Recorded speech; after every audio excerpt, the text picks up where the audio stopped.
எல்லாருக்கும் வணக்கம். நான் தான் கணேசன், பாலகணேசன். உங்களுக்கு நான் நல்லா தெரியும்னு நினைக்கிறேன். தெரியும்னா தெரிஞ்சுக்கோங்க. இன்றைக்கி நாம் இந்த வீடியோ பதிவில், அதாவது என்னோடய முதல் வீடியோ பதிவில் பார்க்க போகிற படம் வந்து காவிய தலைவன். வசந்தபாலன் ஏற்கனவே உங்களுக்கு தெரியும். வெயில், அங்காடி தெரு எல்லாம் படம் பண்ணியிருக்காரு. அவருக்குன்னு ஒரு ரெப்புடேஷன் இருக்குது அப்படின்னு அவர் நம்புகிறாரு. நம்மளும் சொல்லித்தான் தெரியும் ஊருக்குள்ளே. தப்பு இல்லை. இப்போது இந்த படத்தை பற்றி பார்க்கணும் அப்படின்னா முதல்ல அந்த நான் படத்துக்கு போன கதையை பற்றி பார்க்கணும். நான் படத்துக்கு போனதே ஒரு கதை தான். சரி, இந்த ஊருக்கு வந்திருக்கோம், வந்து 4 மாதம் ஆச்சு, இன்னும் ஒரு தமிழ் படம் கூட பார்க்கல. எல்லா தமிழ் படமும் ஓரளவு ரிலீஸ் ஆகிடும்னு நினைக்கிறேன். சரி, நம்மளும் தமிழ் படம் பார்ப்போம் தேட்டருக்கு போய் அப்படின்னு. எதுக்காக இந்த ஆசை வந்ததுன்னா, நான் இந்தியாவில் பட்னாவில் இருந்தப்போ, பீகாரில், அங்கே ஒரு தமிழ் படம் கூட ரிலீஸ் ஆகாது. எப்போவுமே நெட்டில் தான் பார்க்க முடியும். ஊருக்கு வந்தாலும் அதுக்குள்ளே படம் தூக்கியிருப்பாங்க, சிடி வாங்கி தான் பார்க்கணும். இதுக்கு நெட்லேயே பார்த்துடலாம். இப்படி தான் ஓடிக்கிட்டு இருந்தது வாழ்க்கை. ஆனால் இங்கே இவ்வளோ தூரம் வந்திருக்கோம் கல்ஃப்க்கு. பட் இங்கே வந்து தமிழ் படம் ரிலீஸ் ஆகுது, இங்கே போய் தேட்டரில் போய் பார்க்க முடியும் அப்படிங்கிற ஒரு வசதி இருக்கிறது ரொம்ப நல்லா இருக்கு. அதனாலேயே சரி, இந்த படம் தேட்டரில் போய் பார்க்கலாம் அப்படின்னு முடிவு பண்ணேன். பார்த்தேன். எப்படின்னா, தேட்டருக்குள்ளே நுழையிறோம். பார்த்தா ஏதோ அது தேட்டர் மாதிரி இல்லை, ஏதோ ஒரு சின்ன கலையரங்கமாக இருந்தது தேட்டரே. சுற்றி திரைச்சீரெல்லாம் போட்டு அழகாக இருந்துச்சு. ஆனால் இன்னொரு டவுட் என்னென்னா, இது சினிமா தேட்டரா இல்லை ஹோம் தேட்டரான்னு எனக்கே டவுட் ஆகிப்போச்சு. ஏன்னா மொத்தமே 50 சீட்டு தான் இருந்தது. ஸ்க்ரீனு ரொம்ப சின்னதாக இருந்தது. எவ்வளோ சின்னதாக இருந்ததுன்னா, மதுரை அம்பிகை தேட்டர் போனீங்கன்னா பார்த்துக்கலாம் நீங்கள். அது அப்படியே கடைசி சீட்டில் வந்து டிவி பார்க்குற மாதிரி தான் இருக்கும் அந்த தேட்டரில். அப்படித்தான் இருந்தது. எனக்கு ஒரு மாதிரி நம்பிக்கை விட்டு போச்சு, என்னடா அது அப்படின்னு. சரி, நல்லது நடக்கட்டும் அப்படின்ட்டு உட்காந்துச்சு. அதே மாதிரி என்னென்னா, எனக்கு இந்த சவுண்ட் சிஸ்டம் எப்போவுமே தேட்டரில் ரொம்ப உன்னிப்பாக கவனித்து பார்ப்பேன். அங்கே சும்மா அப்படியே எண்ணி பார்த்தேன், மொத்தமே 7 ஸ்பீக்கர் தான் இருந்தது. எனக்கு ஒரு மாதிரி ஆகிப்போச்சு, என்னடா இது ஏஆர் ரஹ்மான் மியூசிக்கு,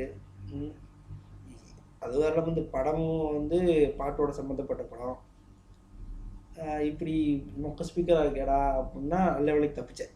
டால்பி டிஜிட்டல் இருந்ததால். இருந்தது 7 ஸ்பீக்கர்னாலும் உருப்படியாக இருந்தது. ஓகே, தேட்டர் புராணம் போதும். இப்போ படத்துக்கு வரும். படத்தோட கதையை முதல்ல பார்ப்போம். 2 நண்பர்கள், ஒருத்தர் வந்து தன் அப்பாவால் வலுக்கட்டாயமாக நாடக சேர்த்து விடப்பட்டவர். இன்னொரு வந்து பிச்சை எடுத்துக்கிட்டு இருக்கார் அனாதையா. அவங்க 2 பேரும் வந்து ஒரே குருக்கிட்ட வளர ஆரம்பிக்கிறாங்க. ஒரு நாடக பேடை குருக்கிட்ட வளர்றாங்க. வளர்ந்து பெரிய வளர்றாங்க, நல்ல நண்பர்களாகவும் இருக்காங்க. ஆனால் ஒரு புள்ளியில் அவங்களுக்கு நடுவில் வந்து ஒரு ஈகோ வந்து ஒருத்தருக்கு வருது. அது எப்படி மட்டும் அப்படிங்கிற ஈகோ ஒருத்தருக்கு எட்டி பார்க்குது. அந்த ஈகோ எப்படி எந்த எண்டு வரைக்கும் அவனை கொண்டு போகுது அப்படிங்கிறதா படத்தோட மையக்கரு. நிறைய தடவை பார்த்துருப்பீங்க, நிறைய படத்தில் பார்த்துருப்பீங்க. ஆடு காலத்தில் கூட கிட்டத்தட்ட இதே கதை தான். எந்த விதமான மாற்றமும் இல்லை. ஸோ கதை அப்படின்னு வரப்போ இந்த படத்தில் எனக்கு மிகப்பெரிய ஏமாற்றம் தான். அது எந்த அளவுக்கு ஏமாற்றமாக இருக்குது அப்படிங்கிறத நீங்கள் போக இந்த நான் சொல்ல நீங்கள் புரிஞ்சுப்பீங்க. அடுத்து வந்து திரைக்கதை. அரவான் வந்து ஒரு அது எதனால் அந்த படம் பிடிக்காமல் போச்சு அப்படின்னா, உழைப்பெல்லாம் ஒன்று தான். அது வந்து வெயிலாகட்டும், அங்காடி தேராகட்டும், எல்லாமே அவர் வந்து அந்த உழைப்பு வந்து ஒன்று தான். வசந்தபாலன்கிட்ட அரவானுக்கு அப்படி தான் கொடுத்தாரு. ஆனால் வழக்கமாக சொல்கிற மாதிரி எந்த ஒரு இயக்குனராலையும் மோசமான ஒரு திரைக்கதையை வச்சுக்கிட்டு நல்ல படம் கொடுக்கவே முடியாது. அது வந்து அரவானில் நிறுவனமாச்சு, எல்லாருக்கும் நல்லா தெரியும். எப்படின்னா, அது ஃபஸ்ட் ஹாஃப் வந்து ஒரு ஸ்டோரி ஓடிட்டு இருக்கும், செகண்ட் ஹாஃபில் இன்னொரு ஸ்டோரி ஓடிட்டு இருக்கும். ஃபர்ஸ்ட் ஹாஃபுக்கும் செகண்ட் ஹாஃபுக்கும் சம்மந்தமே இருக்காது. பசுபதியில் ஃபர்ஸ்ட் ஹாஃபில் எதுக்கு வந்தாங்கிறது செகண்ட் ஹாஃப் கிளைமாக்ஸ் வரைக்கும் புரியல. அவங்க ஒரு இது ஒரு பெரிய பிரச்சனையாக இருந்தது அரவான் படத்தில். ஆனால் இந்த படத்தில் அது தப்பு பண்ணலை. அது சந்தோஷம் எனக்கு, அது ஒரு பெரிய சந்தோஷம். எதை எடுத்துக்கிட்டாங்களோ அதை கடைசி வரைக்கும் நூல் பிடிச்சி அப்படியே நிதானமாக கொண்டு போய் கிளைமாக்ஸில் முடிச்சிருக்காங்க. ஸோ ஒரு தெளிவான ஒரு ஸ்டோரி லைன் இருந்தது. அந்த லைனை வந்து அந்த லைனை காப்பாற்றுறதுக்காக அவங்க வந்து திரைக்கதை எழுதி அதை நல்லபடியாக முடிச்சிருக்காங்க. ஆனால் இதில் இன்னொரு பிரச்சனை என்னென்னா, எந்த காட்சியுமே புதுசாக இல்லை. இப்போது நான் சொன்ன கதை வந்து கதை பழசு, ஆனால் அந்த கதையை வந்து சொல்லப்படுற விதம் எப்படின்னா, அது வந்து பழைய, அதாவது சுதந்திர போராட்டம் நடந்து கொண்டிருந்த காலகட்டத்தில் இருந்த நாடக மேடை சம்மந்தப்பட்ட விஷயங்களை வச்சு தான் சொல்லியிருக்காங்க அந்த கதையை, 2 நண்பர்களுக்குரிய கதையை. அப்படி இருக்கிறப்போ இந்த நாடக மேடை மட்டும்தான் வித்தியாசப்படுத்தி காட்டுதே தவிர, ஒருத்தர் வந்து இன்னொருத்தரை வீழ்த்து நினைக்கிற அந்த விஷயம் வந்து வழக்கமான எல்லா படத்துலையும் நடக்கிற மாதிரி தான் இருக்கு. பட் அப்படி இருந்து இது கொஞ்சம் டிஃப்ரெண்ட்டாக இருக்கிற மாதிரி ஏன் தோணுது அப்படின்னா, அதற்கு காரணம் வந்து நடிகர்கள். அவங்க வந்து அவங்களோட உழைப்பு, நடிகரோட உழைப்பு வந்து இந்த படத்தில் அமேசிங்காக இருக்குது. நிறைய இடங்களில் வந்து ஓகே நம்ம வந்து ஒரு இந்த வருஷத்துலேயே வந்து ஒரு நல்ல படம் பார்த்துட்டு இருக்கோம் அப்படிங்கிற மாதிரி ஒரு ஃபீலை கூட கொடுக்குது எனக்கு. அதில் ரொம்ப முக்கியமாக வந்து நாசர் சார், அவர் வந்து சொல்லவே வேண்டியதில்லை. அதாவது நம்ம நிறைய படங்களை பார்த்துட்டோம், குருதி புனல் ஆகட்டும், அவர் இப்போ சமீபத்தில் சைவம் படம் கூட ஆகட்டும், அந்த படங்கள்லாம் பார்த்தீங்கன்னா அவருக்குன்னு ஒரு விஷயம் கொடுத்தாங்க அப்படின்னா அதை அவர் தெளிவாக பண்ணியிருப்பார். இந்த படத்தில் அதே தான். அதில் இந்த படத்தில் ஒரு காட்சி வருது, சித்தார்த் வந்து ஒரு தப்பு பண்ணிடுவார். உடனே நாசர் வந்து அவருக்கு வந்து சாபம் கொடுத்துருவார். ஒரு குரு வந்து தன்னோட சிஷ்யனுக்கு சாபம் கொடுக்குறாரு. சாபம் கொடுத்து முடிச்ச செகண்டில் வந்து அப்படியே திரும்பி நடந்து போவார். அவர் நடந்து போவார் பாருங்க, அப்படி சான்ஸே இல்லை. அவ்வளோ அற்புதமாக இருக்கும் அந்த காட்சி. எனக்கு அவ்வளோ பிடிச்சிருந்தது. அதே மாதிரி பொன்வண்ணன்கிட்ட பேசுகிற சில காட்சிகளும் அதே மாதிரி தான். அது பேசிட்டு அந்த தோரணையாக போகிற உள்ளே போகிற இடமும் இந்த மாதிரி 2-3 இடங்கள் வந்து இன்னும் ஏன் அவர் வந்து தமிழில் தவிர்க்க முடியாத ஒரு நடிகராக இருக்கார் அப்படிங்கிறதுக்கான மிகச்சிறந்த ஆதாரங்கள் அந்த காட்சிகள் எல்லாம். அதுக்கப்புறம் வந்து 2வது இடத்துல சந்தேகம் இல்லாமல் பிடிச்சிக்கிறது வந்து பிருத்திவிராஜ் தான். அதான் நாசருக்கு இருக்கிறதுனால தான் இப்போ பிருத்திவிராஜ் 2வது இடத்துக்கு வர்றாரு. பட் ஆனால் படத்தோட ஃபுல் லென்த்துக்கு வர்றாரு அப்படின்னு பார்க்குறப்போ பிருத்திவிராஜ் தான் முதலிடமே தாராளமாக கொடுக்கலாம். எதுக்காக இது என்ன நிறைய பேர் சொல்லிட்டே இருப்பாங்க, பிருத்திவிராஜ் கலக்கிட்டார் அப்படின்னு சொல்லி நிறைய விமர்சனங்கள் பார்த்துட்டே இருப்பீங்க. ஏன் பிருத்திவிராஜ் கலக்கியிருக்காரு அப்படின்னா, இந்த பாடி லாங்குவேஜ் அப்படிங்கிற விஷயம் வந்து நடிப்பில் முக்கியமாக இருக்குது. உங்களுக்கு தெரிஞ்சிருக்கும், கேள்விப்பட்டிருப்பீங்க. பட் ஆக்சுவலாக பாடி லாங்குவேஜ்னால் என்ன? அதுதான் அது இந்த படத்தில் வந்து பிருத்திவிராஜ் வந்து அந்த விஷயத்தில் வந்து மாஸ்டராக இருக்கு. ஒரு காட்சி வந்து தொடங்குறதுக்கு முன்னாடி அவர் வந்து நடிக்கணும், அவரும் வந்து ஒரு முக்கிய கதாபாத்திரம் நடிக்க வேண்டியிருக்கு அப்படின்னா, அந்த வசனம் ஆரம்பிக்கும் இல்லையா, அந்த இன்னொரு கதாபாத்திரத்துக்கிட்ட பேச போவார் இல்லையா, அது பேசுறதுக்கு முன்னாடியே தன்னோட உடல் மூலியமாகவே அந்த என்ன சொல்ல போகிறேன், என்ன கன்வே பண்ண போகிறவங்க சொல்லிடுவார். இது நீங்களே புரிஞ்சுக்கலாம், படம் பார்த்தீங்க அப்படின்னா தெளிவாக புரிஞ்சுக்கலாம். ஏன்னா எனக்கு இத்தனை நாள் பாடி லாங்குவேஜ்ங்கிறது சரியான அர்த்தம் புரியாமல் இருந்தது. நெத்தி அடியை பிடிச்ச மாதிரி புரிய வச்சாங்க.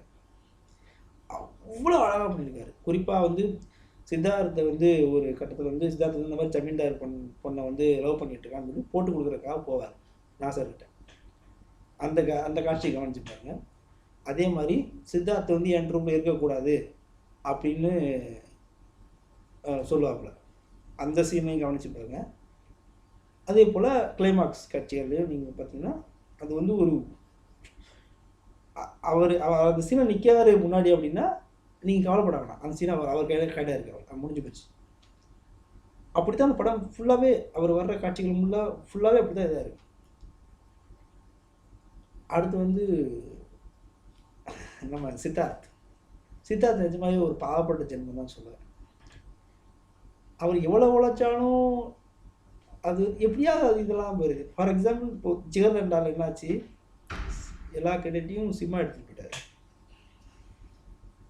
இப்போ இந்த படத்துல பிருத்திவிராஜ், நாசர், பொன்வண்ணன் அப்படின்னு ஒரு பெரிய குரூப்பே இருக்கு போட்டு நடிச்சிருக்கு.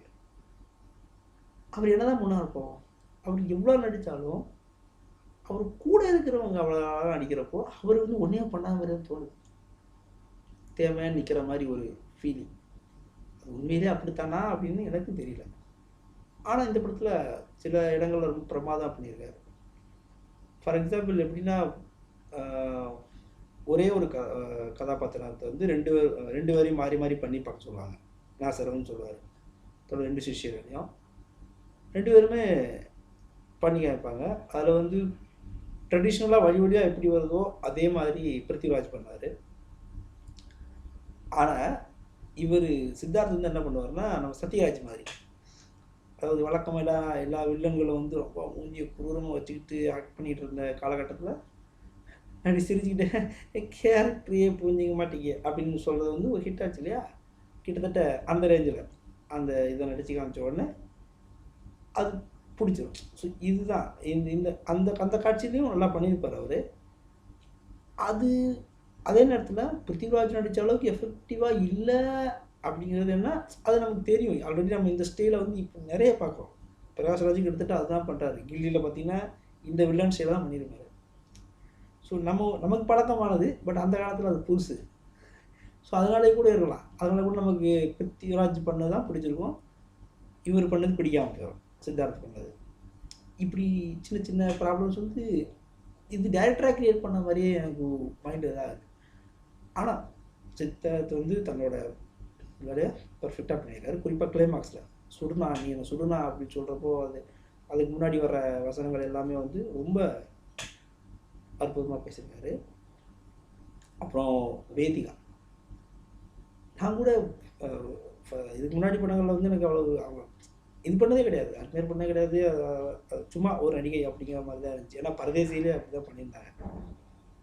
ஆனால் இந்த படத்தில் ரொம்ப ரிசம்பிளாக பண்ணியிருக்காங்க. நடனம் நல்லா ஆடிருக்காங்க, பாராட்டுறேன். அடுத்து வந்து தம்பி ரம்மையாக நடிச்சிருக்காங்க, சிங்கமொழி நடிச்சிருக்காங்க, கொஞ்சம் சிரிக்க வைக்கிறாங்க. அது அவ்வளோதான். அது ஃபர்ஸ்ட் ஹாஃபில் வந்து காட்சிகள் வந்து அப்படி தான் இருக்கணுங்கிறக்க திரைக்கதை யுக்தி மாதிரி யூஸ் பண்ணுறாங்க. நம்ம அந்த காட்சிகள்லாம் ஆரம்பத்தில் சிரிக்கணும் அப்படிங்கிறது. ஸோ அது வந்து பெரிய இதனால் ஓகே, அது ஒரு கமர்ஷியல் எக்ஸ்பர்ட்டுக்காக கூட வச்சுக்கலாம். அந்த காட்சிகளுக்கு இருக்குது, அதனால தான் கூட வச்சுக்கலாம். அது இல்லைனாலும் எந்த விதமான வேறுபாடுங்க வேற போகிறது திரைக்கதையில். அப்புறம் இந்த படத்தை நான் வந்து முழுசாக பார்த்ததுக்கு முக்கிய காரணம் ஏஆர் ரஹ்மான். நிஜமா ஐ மீன் ஏன்னா அட்லீஸ்ட் தூங்கவா செஞ்சுருக்கோம் அப்படி கூட தோணுது எனக்கு. இப்போ தெரில, ஃபஸ்ட்டு ஃப்ரேமில் இருந்து கடைசி ஃப்ரேம் வரைக்கும் இந்த படத்தில் ஏஆர் ரஹ்மான் வாழ்ந்திருக்காரு. ஏஆர் ரஹ்மானாக வாழ்ந்திருக்காரு. ரொம்ப நாள் கழித்து தமிழில் அவரோட ரொம்ப ரொம்ப ரொம்ப ரொம்ப முக்கியமான படம் இதுன்னு நினைக்கிறேன். ஏற்கனவே இதே மாதிரி ஒரு படத்துக்கு பண்ணியிருக்காரு, அது வந்து இருவர் வந்து இதே மாதிரி பீரியட் ஃபில்ம்.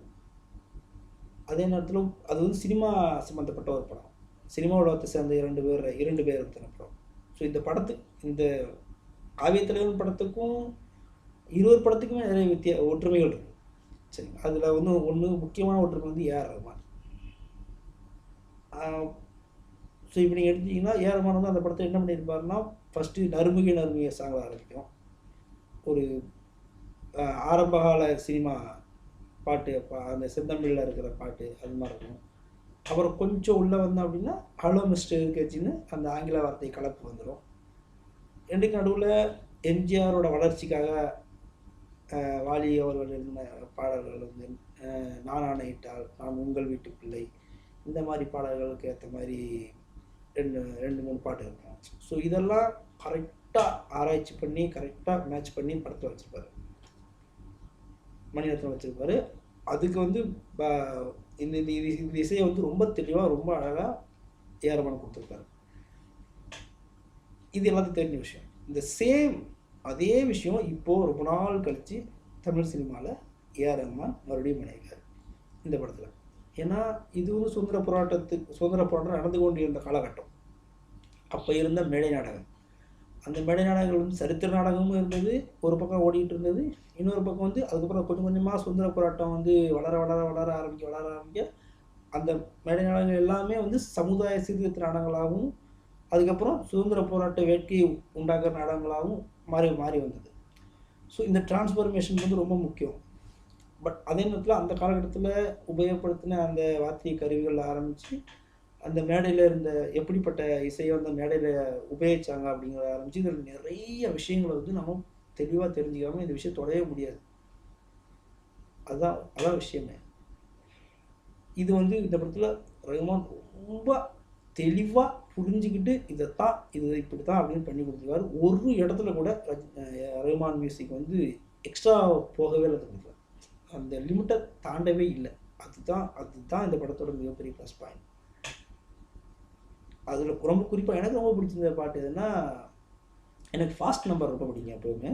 ஸோ அந்த வகையில் இந்த மாமா அம்மா அம்மா அம்மா அம்மா இந்த ஸ்டைலில் வந்து ஒரு பாட்டு இருக்குது இந்த படத்தில். செகண்ட் ஹீரோயினை கேலி பண்ணி பாடுற மாதிரி, சித்தார்த்த மேடையில் பாடுற மாதிரி ஒரு பாட்டு ரொம்ப என்ஜாயபுளாக இருந்தது. அதுக்கான டான்ஸ் கோரியோகிராஃபிஸும் அந்த செட்டு எல்லாமே வந்து ரொம்ப அழகாக இருந்தது, ரொம்ப பிடிச்சிருந்தது. ஸோ ஏஆர் ரஹ்மானுக்காக இந்த படத்தை இன்னொரு தடவை கூட பார்க்கலாம். அதுக்கப்புறம் ஆர்ட் டைரக்ஷன், அப்புறம் அந்த ஒளிப்பதிவு ரெண்டுமே வந்து நல்லா இருந்துச்சு. பட் ஆனால் எனக்கு ஆர்ட் டைரக்ஷன் ஓகே, ஆனால் இது எனக்கு ஒரு விஷயம் புரியல. பொதுவாக அந்த மேடை நாடகங்களில் வந்து என்ன பண்ணாங்க அப்படின்னா, முன்னாடி நாடகங்கள் நடிச்சிட்டு இருக்கிறப்போ காட்சி மாறும்போது பின்னாடி அந்த திரைச்சிலையை மாற்றியே இருப்பாங்க. சில சமயம் அவங்க மூவாருக்கு ஏற்ற மாதிரி கூட மாற்றுவாங்க. சரிங்களா? ஒரு மரத்துக்கெல்லாம் நிற்கிற மாதிரி இருக்கு. ஆனால் மரத்தோட படங்கள் பின்னாடி வரைஞ்சிருக்கும். அதுக்கு வந்து அவங்க கிராஸ் பண்ணி போகிறப்போ பக்கத்தில் வேறு ஏதாவது வர்ற மாதிரி இருக்கும். இன்னொரு திருச்சியில் இருக்கிறவங்க பார்த்துருக்கேன். நான் வந்து 2-3 சரித்திர நாடகங்கள் பார்த்துருக்கேன் எங்கள் ஊரில். அப்போது இந்த விஷயங்கள்லாம் வந்து ரொம்ப தெளிவாக கவனிச்சிருக்கேன் நான்.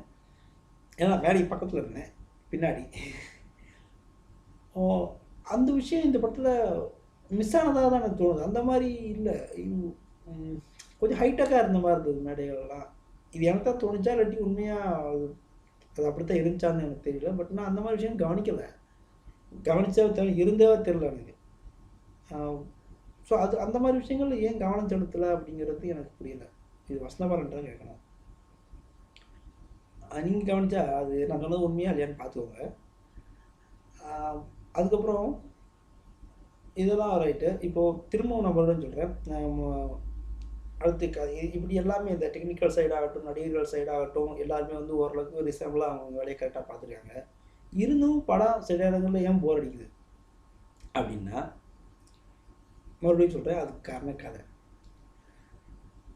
ஏன்னா தெரிஞ்சிருச்சு நமக்கு, படம் ஆரம்பித்து கொஞ்ச நேரத்தில் தெரிஞ்சிச்சு 2 பேர் நண்பர்கள் அப்படின்னா, ஒருத்தன் நல்லவன் ஒருத்தன் கெட்டவன் அப்படின்னு நமக்கு தெரிஞ்சிச்சு அப்படின்னா அவங்களுக்கு இதுதான் அடக்கம். அதுமாரி அதில் ஒன்றும் பண்ண போகிறது கிடையாது. இதனாலேயே அந்த காட்சிகள் வந்து அவ்வளோ முக்கியத்துவம் வாய்ந்ததாக இருந்தாலும் கூட போர் அடிக்கும். இன்னொரு மிகப்பெரிய மைனஸ் பாயிண்ட் வசனங்கள். ஜெயமோகன் வசனம் கடலில் வந்து ரொம்ப அழகாக இருந்தார். நான் கடவுளில் அதை விட பிரபாவமாக இருந்தார். ஆனால் இந்த படத்தில் என்ன ஆச்சுன்னா, பெரும்பாலும் எல்லா கேரக்டர்களுமே வந்து சினிமா தமிழ் தான் பேசுது. அந்த லோக்கல் பாஷை எதுவுமே பேசலை. ஒவ்வொருத்தரும் அவங்க ஊருக்கு பின்னாடி சிவல்புரின்லாம் போட்டுக்காங்க, கழுகு மலைன்னு போட்டுக்கிறாங்க பேருக்கு பின்னாடி. ஆனால் அந்த அந்த இடத்தை சேர்ந்தவங்க வந்து அந்த இது பண்ணதாகவே இல்லை, பேசுனதாகவே இல்லை. எனக்கு அது புரியல. ஏன்னா இப்படி ஒரு பீரியட் ஃபிலிம் எடுக்கிறாங்க, இவ்வளோ பெரிய முயற்சி எடுக்கிறாங்க, வசனங்களில் எதுக்கு இவ்வளவு இது? இந்த படத்தில் எனக்கு தெரிஞ்சு ஒரு வசனம் கூட நச்சுன்னு மனசில் அடிக்கலை. எனக்கு சீரியஸாகவே இல்லை. அதை இந்த மாதிரி படங்களை வித்தியாசப்படுத்தி காட்டுறது அந்த மாதிரி விஷயங்களாக தான் இருக்கும். அது சுத்தமாகவே இல்லை. எனக்கு வந்து எல்லாமே சாதாரணமாக ரொம்ப இயல்பு சினிமா தமிழில் பேசிட்டு அப்படியே சாதாரணமாக கடந்து ஒரு இதாக தான் இருக்குது. அது மிகப்பெரிய குறைந்தான் சொல்லுவேன் நான். இன்னும் இந்த மாதிரி படங்களை வந்து அடுத்தடுத்து இது பண்ணுறப்போ நம்ம ஃபார் எக்ஸாம்பிள் பாருங்களேன், இப்போ நீங்கள் ஸ்டேட்டஸாக போடுறப்போ ஒரே ஒரு டயலாக் மட்டும் மென்ஷன் பண்ணி நீங்கள் ஸ்டேட்டஸாக போடலாம். நிறைய படங்கள் நடக்கும் அந்த மாதிரி.